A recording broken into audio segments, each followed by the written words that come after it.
Welcome to the Pulpit Porch, previously known as the Small Church Podcast. I'm Tony Marr, and with me is my friend Robert Kell. Hey everyone, we're glad you're here. The Pulpit Porch is where we kick back, put up our feet, and talk about real life stuff of ministry, faith, community, and maybe a little sports and pop culture. Yeah, if you're expecting a perfectly polished sermon, you're probably in the wrong place. We're more about those honest heart-to-heart conversations, like the ones you'd have on the front porch with friends. Sometimes we stay on track, and sometimes we take the scenic route. That's half the fun, isn't it? Here we tackle the highs, the lows, and the in-betweens of church and of life. Every now and then, we'll welcome a few friends to the front porch and share stories and ideas that might just change the way that you see things. So whether you're a pastor, a church leader, or just someone who loves the church, pull up a chair, grab some sweet tea, and let's dive in. Welcome to the Pulpit and Porch. We've got a seat waiting for you.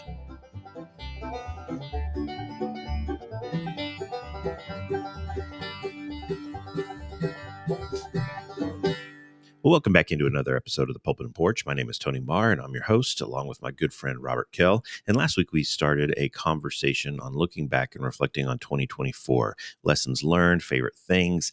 And we got a little bit long-winded, and we had to make that a two-part episode. And so I'm happy to present to you today the second part of our conversation on looking back on reflecting on 2024.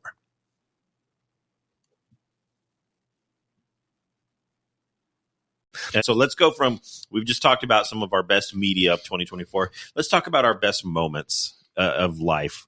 What was yours, you look back on the last year, what was your favorite personal moment from 2024?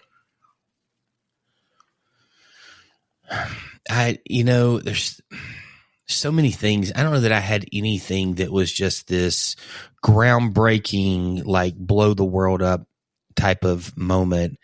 But there was some tension inside of my extended family. And I always hate when what feels like bad things happening are somewhat necessary to bring good. And I'm so thankful inside of some really hard moments that hit our family this year that I've seen God start to heal and mend and work and do in some ways, because like at the end of the day, you get one family. And I mean, now get one family you're born into.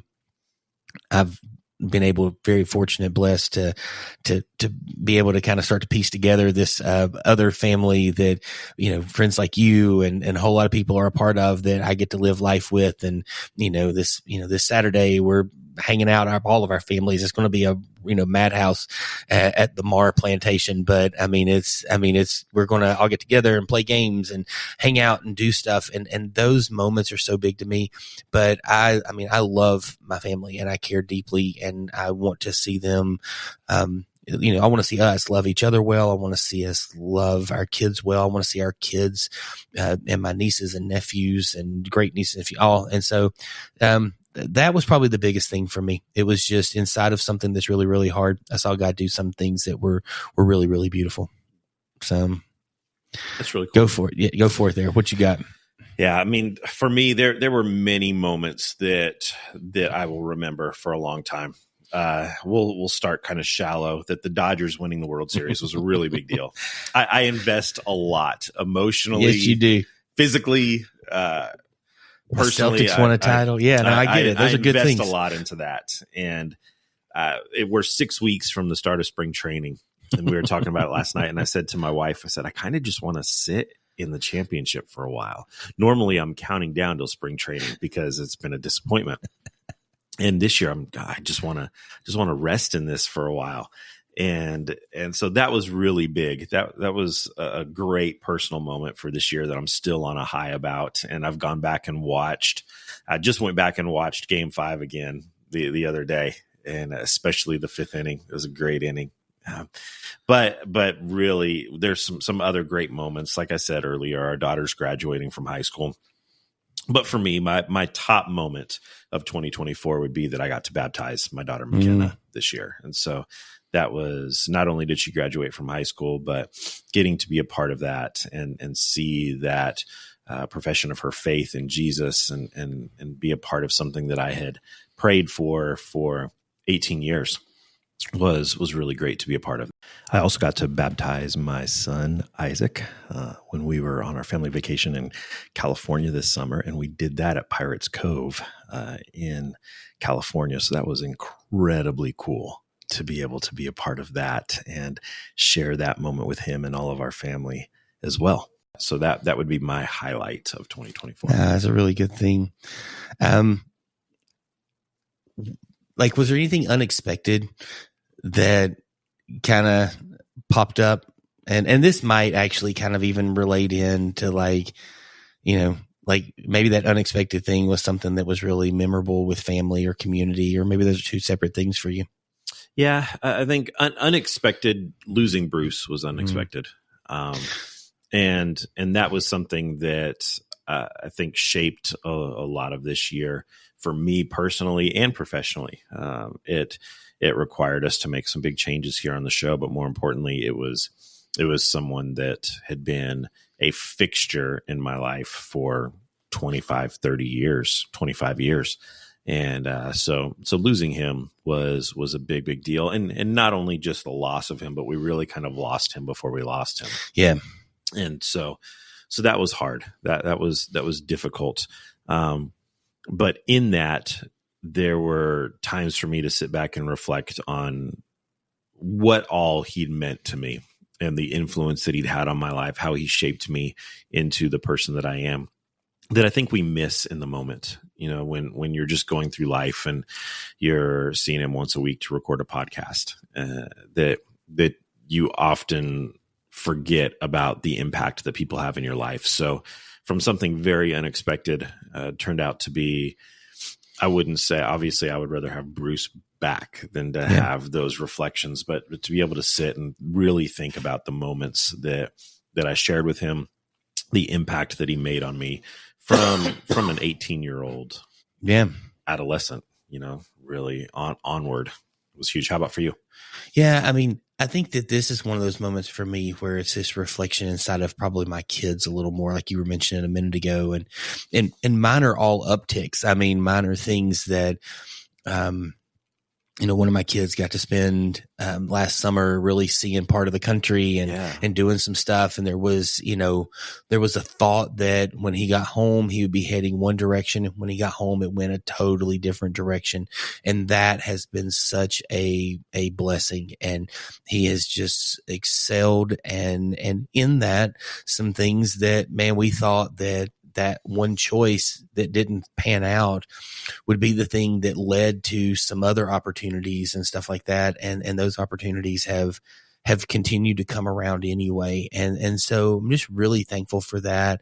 One of my kids, just had some health problems and played soccer for the local high school. And then, it's a really good team and it's very hard to make, and then just wasn't feeling well and missed a year or two. And then this year as a senior was able to come back out and has made the team and gets to play and do. And, one of my boys, got baptized this summer and same day as McKenna actually, and got to navigate some of those moments with him and stepping into that space and just seeing the change and the battle and the tension of the good with the hard of what it means to follow Jesus well and to struggle in those moments.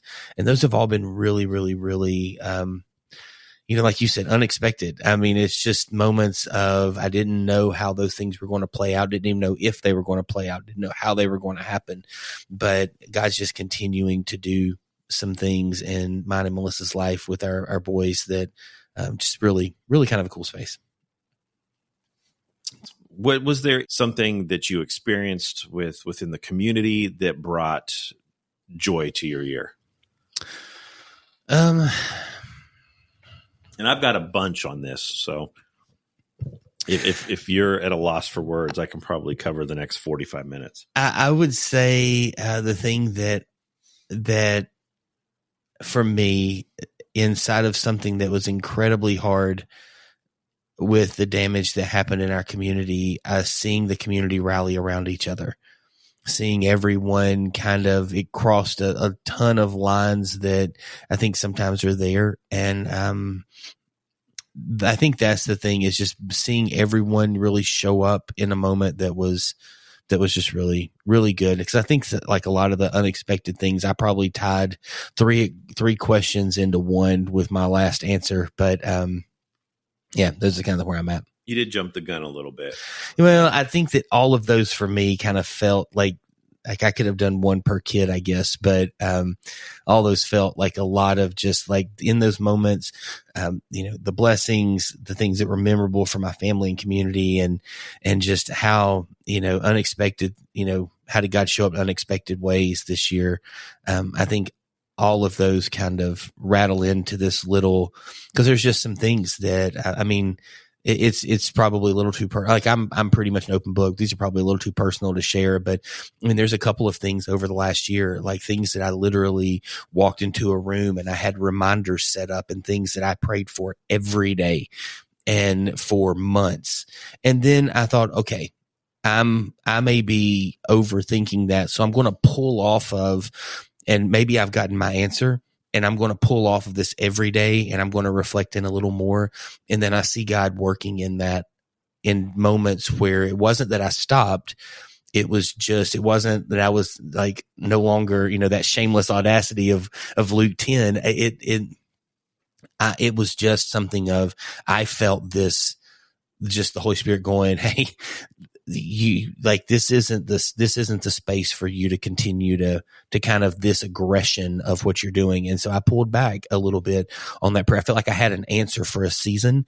And so I did it. And then you see God work in that months later, because I didn't stop.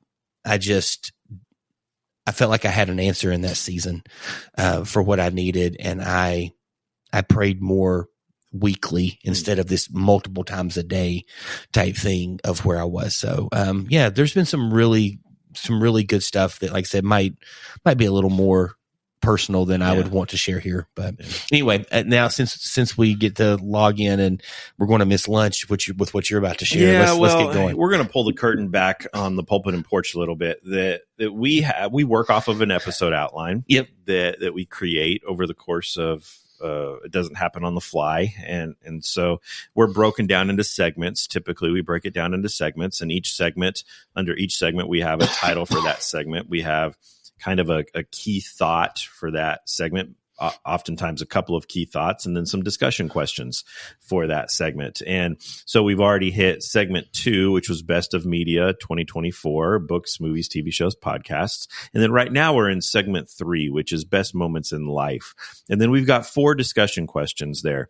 You've answered all 4, and we're only on number 3. And so you've just jumped the gun and you've gone and answered all of those. And so now I'm going to try to kind of follow what you just did by answering a couple of these. So question 3, which was originally asked to you, was there a particularly memorable family event that brought joy to your year? And you answered that, but then you also proceeded to answer question number 4, which was, how did God show up for you in an unexpected way this year? I did. And so I'm going to answer 3, and then I'll also answer 4, since you've already answered them both here, encompassing some other things as well, falling back on question 1 and 2 as well. So you just really gave a summary of the entire segment 3, Best Moments in Life, there in your response to the prompts there. But for me, there were a couple of really cool moments. We mentioned a few of them: graduation and baptism. Had another daughter. Yes, I have that many daughters that got engaged this year. So that was really cool to be a part of that, and know that was happening when she didn't know that was happening, and see the build up and the setup for all of that. So that was a lot of fun and a cool moment to be a part of. And we have that wedding coming up this summer.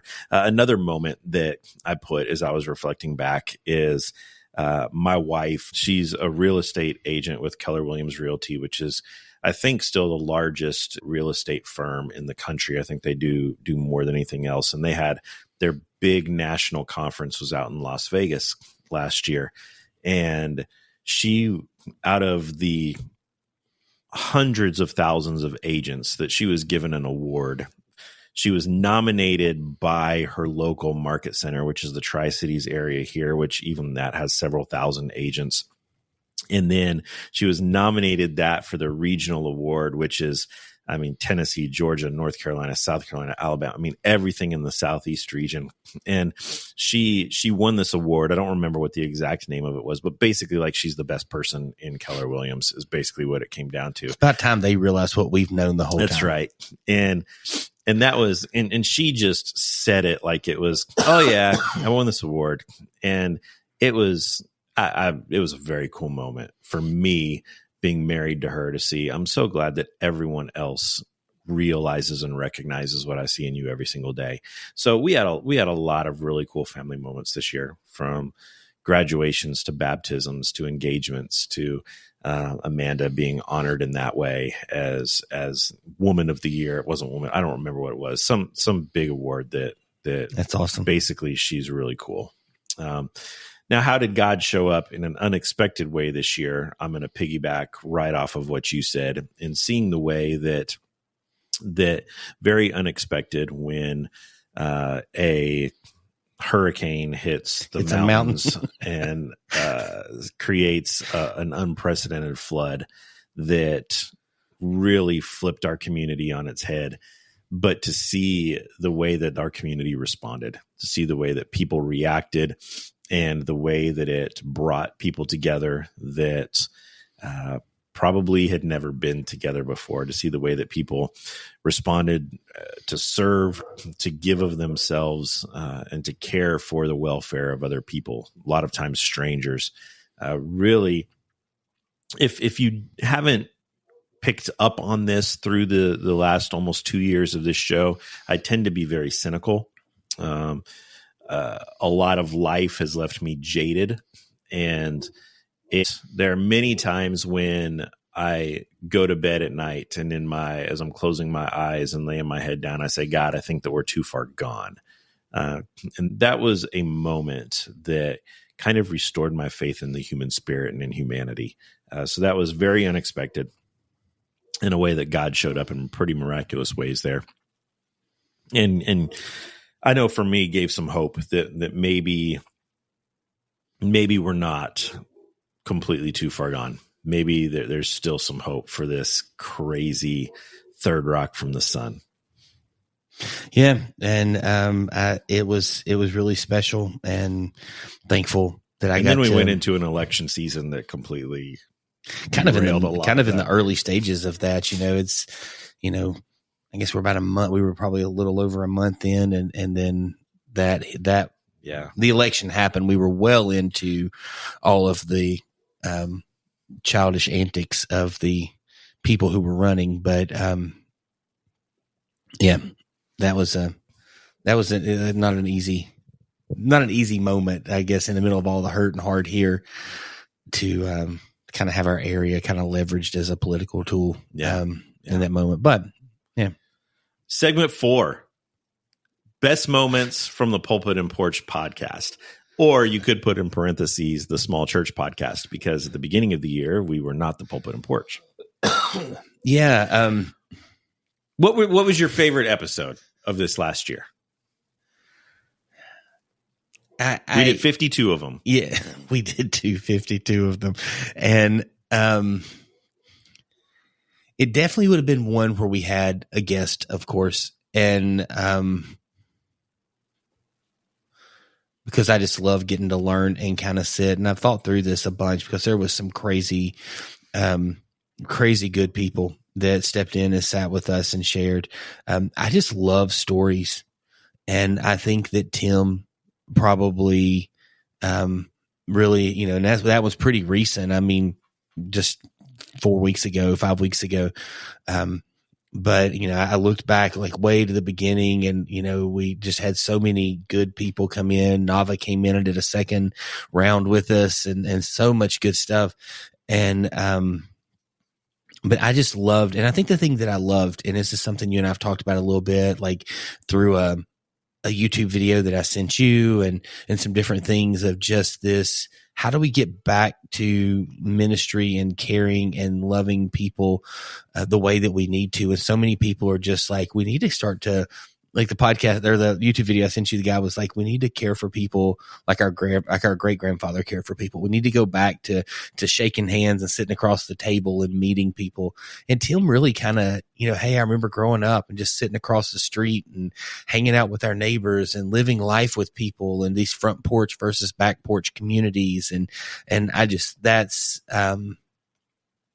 stuff that I was really thankful and encouraged by, and things that I feel like are part of my journey for 2025. And so that was just for me, just really hit a season where I was at. So I don't think it's necessarily a reflection of anything else that I disliked. Maybe it just hit at the right time at the right moment. But, and he's a hoot, man. He's an absolute blast. So. Yeah, my favorite episode of the year was, I had to go all the way back to March. And it was an episode we did that was kind of off the cuff. It wasn't one, we did have an outline for it, but it wasn't one that we had. A lot of our episode we've pre-planned. Like we've known for weeks what we're going to do. This was one that was birthed out of the episode before, and it was back in March, and it was an episode we simply called Finding Joy. And we had some conversations the week before that, as I was just talking about me skewing negative and being kind of a cynical mind a lot of times, that I kind of called myself out on some of that. And then the first almost 27 minutes of the episode was just you and I talking. And then at one point you chime in and say, hey, Bruce, we haven't heard your voice yet this episode. And Bruce goes on about a 17-minute monologue and talking about joy and how he's found some of the greatest joy in life in the troubling times. And when he was facing hardships, that's where he really had to rely on God to step in and carry him through those moments. And that's where he found the greatest joy, maybe not happiness, but joy. And looking back, I think that it was probably my favorite episode of the year, for where we were at, for the things that were said, and the final resolution that we came to at the end. I thought was really good. And if you're new to the Pulpit and Porch, I would highly recommend you go back and listen to the episode Finding Joy. You'll find it in March 2024. I think March 7th, March 8th, something like that. No, that's awesome. So you went, and I kind of maybe answered two with one by accident here, and I listed like 4 other guests that we had during the season. But who was your favorite guest, or was there a guest? I shouldn't say favorite, because I think, like me, you really enjoyed the people we got to sit across the microphone from. But was there one guest in particular that kind of stuck out and really hit a spot in a moment where you're going, yeah, that's what I needed? Yeah, we had some great guests. We had some longtime friends of mine. You mentioned Tim Lowry. I'd wanted to have him on. We talked about having him on for over a year. And so to finally have that happen, one of my dear friends, Stephen James, that I've been talking about getting him on since before our first episode of this show, and finally got him on. That was great. I loved what Ben Rule had to say. I thought Terry Thompson was a great guest. He had a lot to say, and I've had lots of follow-ups with him since then. But I think there's no question, looking back on all of the guests that we had in 2024, my favorite guests was an episode that you weren't here for. And it was, we had Camden and McKenna Marr that sat down and talked about what it's like to be a preacher's kid, to be a child in ministry. And Camden didn't say much, but McKenna talked a lot and had some great insights, and being able to spill my professional life over into my personal life by having them sitting in the chair that you're sitting in right now was a lot of fun for me. Yeah. They're a hoot. And for everyone who was wondering, my shocked face when you said Camden didn't talk much was the best it could be. I just couldn't fake it any better than that, because like I see Camden almost weekly, it feels like, and it might be, hey, how you doing? And that's, get him going about sports, and he won't shut up. But yeah, he's a man of little words. Yeah, it's not a bad thing. We probably need a little more of that in our world. So what's one thing that you I guess learned, like, while hosting in this year, this season? I had to give a lot of thought to this question. And I gave a couple of different answers where in thinking through my answer, I actually came up with my final answer. And it would be just the power of storytelling. And you kind of touched on that a little bit. Story just connects people on a deeper level. Every guest that we had, every topic, even the conversations between us, just our conversations that we had, brought out stories that not only resonated with us, but resonated with our listeners in ways that I never expected. I think what had the most profound impact on our show, on our listeners, was not the information or the advice that we shared with people, but it was the human experiences behind the ideas that had the biggest impact. It was the stories that we shared that elicited the most response from our listeners and the most conversations. I loved hearing so many times in conversations or emails that we would get from people, it would be, when I heard you tell this story, or this story that Robert shared, or this story that your guest shared, that story reminded me of my own experience that I had. And just the power of story. Podcasting isn't just about talking to people, right? It's about creating conversations that invite listeners to feel like they're sitting on the porch with us and they're a part of the discussion. And so I think that doesn't happen through just giving information, just giving facts. That happens through the power of story. Yeah, I think that in the way you finished up there is probably my thought. And, we changed the name this year, and we talk about the porch, and we talk about that when you're sitting on the front porch, when you're sitting around the campfire, when you're sitting around those spaces, the way that stories go. And this is something that probably in a few episodes here, just kind of my thoughts and stuff. But, and actually it's something I'm talking about even in the next little section here. But, I don't like, we've got to have a plan, but holding on to that plan too tightly and not being willing to make space for the things that happen. I mean, we talk about sometimes like we get into a conversation and we end up down a path and it's not even where we really even started or intended to go. But I think that too many times, and look, you got to protect your schedule. You've got to protect, like, there's things you have to get done. I mean, if you're a pastor, you probably got to write a sermon every 7 days. If you are if you're a husband, you've got to show up. If you're a wife, you got to show up. If you're, you've got to be a parent. You can't just check in on those things when you feel like it and show back. And so you can't let this kind of willy-nilly flexibility like ruin everything you've got. But at the same time, like, make room for the Holy Spirit type. Make room for the front porch, make room for the person that walks in that you weren't expecting to see, but maybe you've been praying about an opportunity to talk with somebody, or there's something that had been on your heart or something like that. And a person walks in and asks the question. And like, if you were literally sitting in your room going, Lord, I just, who's a person? Put somebody in my life that I can have a conversation with about you today. And somebody walks through the door and goes, hey, I'd love to have some conversations with you real quick around who God is inside of this verse or inside of this thought. And you're going, yeah, I ain't got time for that. I mean, you just making space, I think, is the thing that I learned in this, because it's really easy to come in because we do put work into this and we put thoughts and we've typically done at least a little bit of work, on the questions and ideas and things before we walk in here, and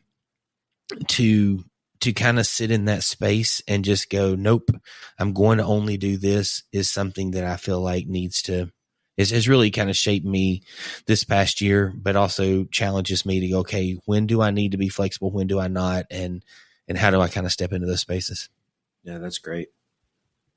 So we don't get a ton of listener feedback. And it goes kind of more directly to you than it does to me. And I'm getting more and more involved with those things. But so I don't know that I have an answer for this, but I would love to hear some of your thoughts.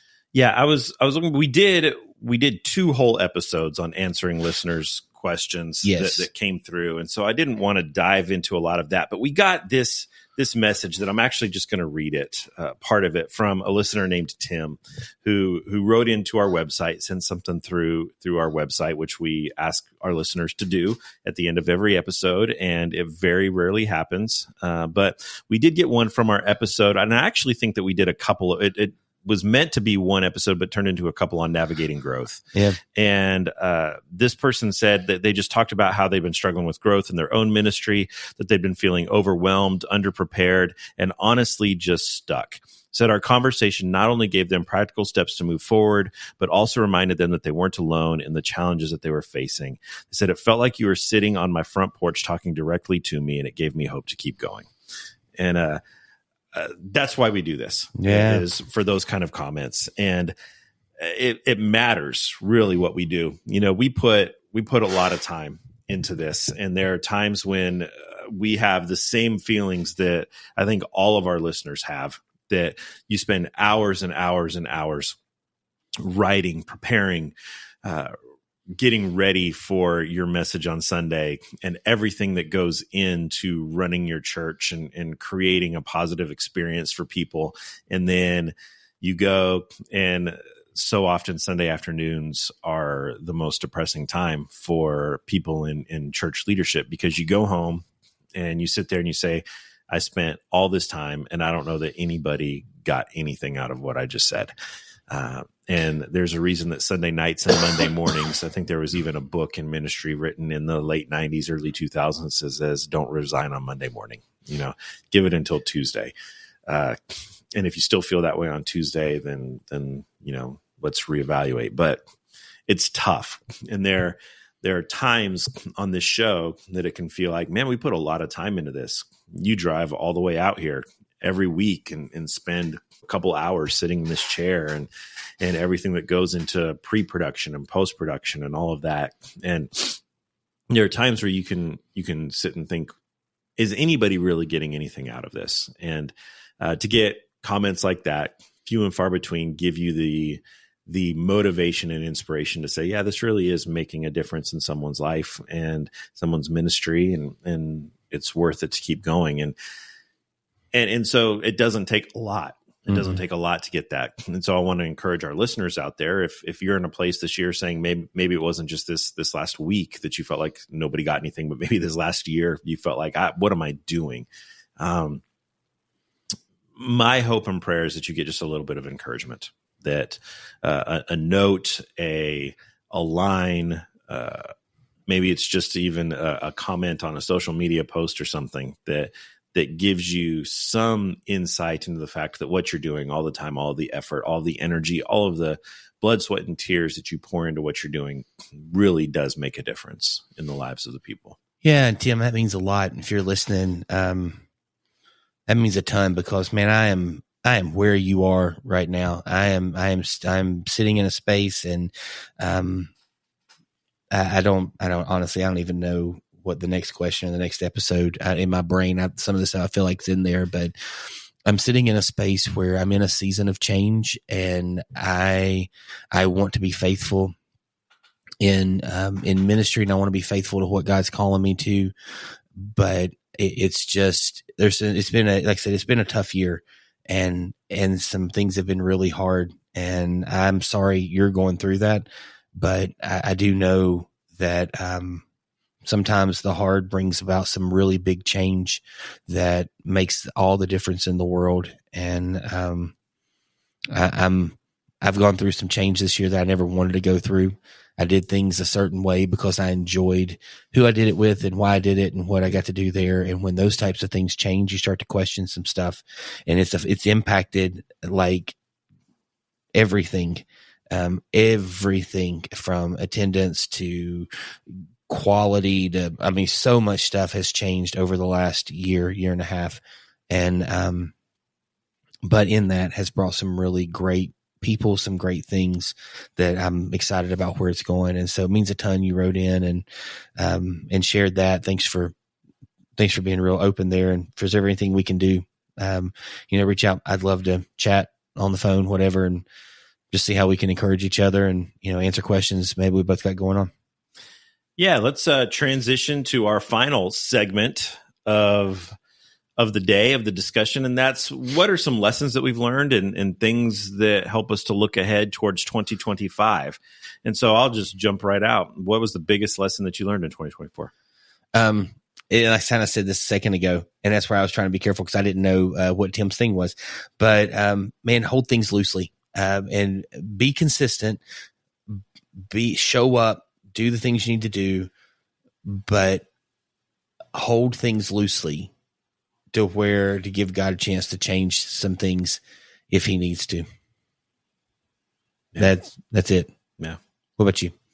For me, it would be to savor time and moments, to really embrace the moments that you have. Is the theme that has come through this is how important family is to me, and so many big moments this year, from 2 girls graduating to 1 getting engaged and being married soon, and we had some relationships restored in the past couple of months within our family that were huge within the walls of this home and outside. And kids grow up quick, relationships change quickly, and to savor the time that you have, savor those moments with the people that you love, make the most of those moments that you have, because it's fleeting. And, losing Bruce really brought that to heart. There were wish that we had done more with him in final episodes. I got his voice on a little bit more. There are more questions, and we'd actually talked. We tried to do a special segment each episode that was a moment with Bruce or something like that, and he nixed that. He didn't want attention focused just on him, and I'm wishing so badly that we had just those. If we had 75 3-minute clips of life lessons with Bruce, just nuggets of wisdom from him, from his 75 years of life and all of that losing him and all the transitions that we've gone through, just really, I think the biggest lesson is savor the time and the moments and take notes, even if not physically, but mentally, of all the things that you're experiencing, the people that you get to experience it with. And I think for me, that's actually almost my answer to the next part, is how did this year challenge or change you? And I think it challenged me to kind of sit in the now, because the thing that I wrote is I love the dream towards the future. And honestly, I really like to dwell in the past and to live in the now. And I think in the last 2 months, that has been a space of, and I'm still trying to figure that out. And I think it's created some different tensions in my life that are starting to reveal maybe some things that I need to grow in and I need to develop. But like that idea is probably the biggest challenge that I've faced, or thing that's changing me right now, is trying to live more in the present and not be so focused on the future or worried about the past. However, those things should be said. What about you? What's been the challenge or change for you this year? Yeah, that's tough. I think it would really kind of piggyback off of what I just said, and that's to not rush. I am completely a futuristic person. When you look at the Strengths Finder, my number 1 is futuristic. It should be my number 2, 3, 4, and 5.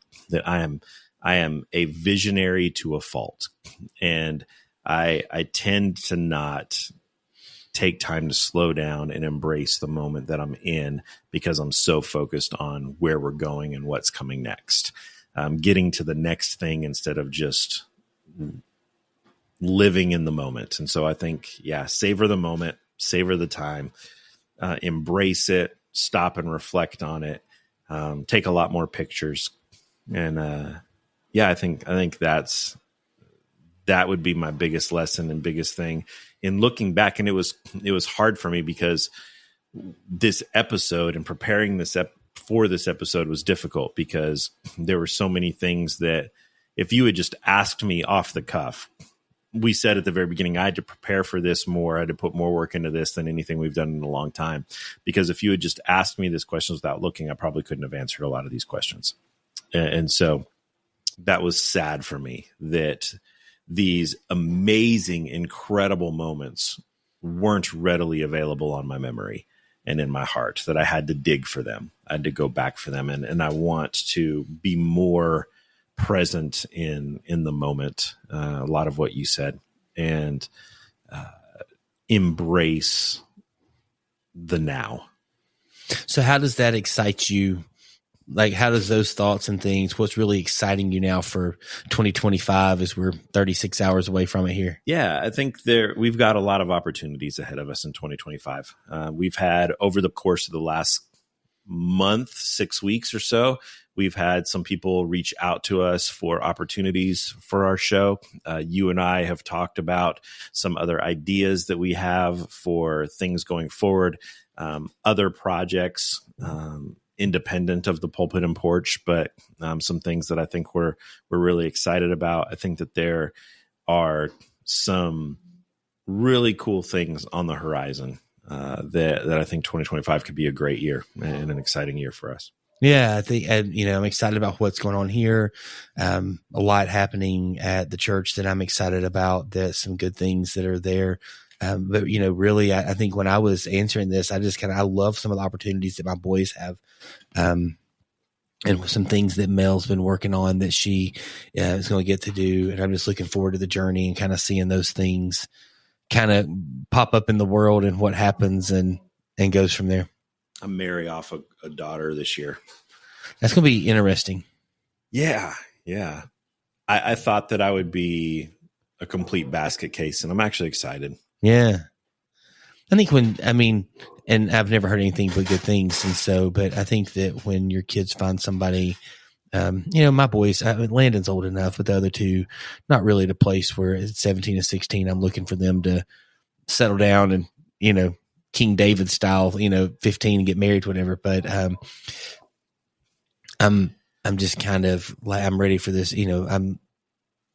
I think it's a different space as you navigate, but when your kids meet somebody that moves life in the right direction based on values and beliefs and things like that, that's something to be really grateful for. And that's, what we continue to pray over our boys and what we pray of their future spouses and those types of things. So, all right. So lastly question here. Go for it. Yeah, I was going to say, I think this is the first episode we've ever done where we've said, all right, our next question.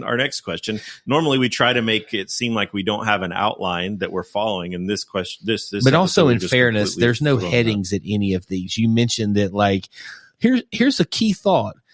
There's been not a key thought. This episode was a little different. Oh, very different, because it's a reflective episode. Yeah. There is no, it's hard for you to give me a key thought of what I'm supposed to say on things that you're asking me to be Our next reflective. Episode, there are key thoughts. Lots of key thoughts.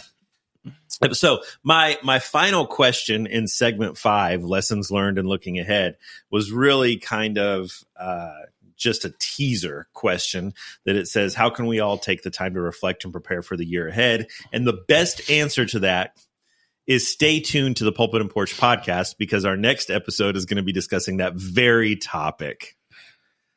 So, Robert, so you don't want me to say anything. You don't want me to answer that question. You want me to answer that question next time. If you would, not jump ahead like you have this entire episode. It's a reflective episode. It's only a 52-week, 365-day moment, and we've taken an hour and a half to reflect on that. I know, and yeah, it's good. So, in closing out 2024, what are your final thoughts, words of wisdom to our listeners out there? Maybe it's words of wisdom for yourself.